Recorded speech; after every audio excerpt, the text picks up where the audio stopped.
પશ્ચિમ બંગાળમાં મોટા કાવતરાનો પર્દાફાશ, જંગી માત્રામાં જીવંત બોમ્બ અને શક્તિશાળી વિસ્ફોટકો જપ્ત કરાયા। પશ્ચિમ બંગાળના દક્ષિણ 24 પરગણા જિલ્લાના ભાંગડ વિસ્તારમાં સુરક્ષા દળોએ એક મોટા ઓપરેશન દરમિયાન વિસ્ફોટક અને બોમ્બનો જંગી જથ્થો જપ્ત કર્યો છે।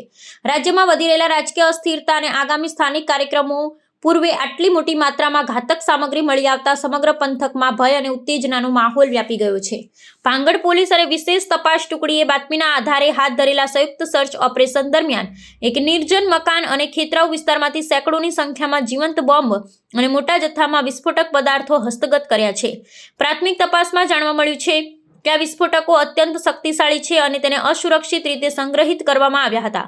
પોલીસના ઉચ્ચ અધિકારીઓના મતે આટલી મોટી માત્રામાં બોમ્બનો સંગ્રહ કોઈ મોટા કાવતરા અથવા હિંસક ઘટનાને અંજામ આપવાના હેતુથી કરવામાં આવ્યો હોવાની પ્રબળ આશંકા છે।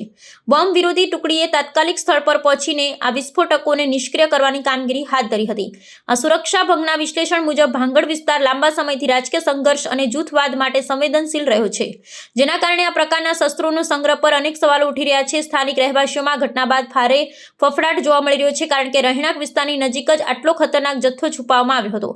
વિરોધ પક્ષોએ આ મુદ્દે રાજ્ય સરકાર અને પોલીસ તંત્રની નિષ્ફળતા પર આકરા પ્રહારો કર્યા છે, જ્યારે સત્તાધારી પક્ષે આ ઘટનામાં સંડોવાયેલા તત્વો સામે કડક કાર્યવાહીની ખાતરી આપી છે। સુરક્ષા એજન્સીઓ હવે આ વિસ્ફોટકોના સ્ત્રોત અને તેની પાછળ રહેલા મુખ્ય સૂત્રધારો સુધી પહોંચવા માટે આધુનિક ટેકનોલોજી અને ગુપ્તચરોની મદદ લઈ રહી છે।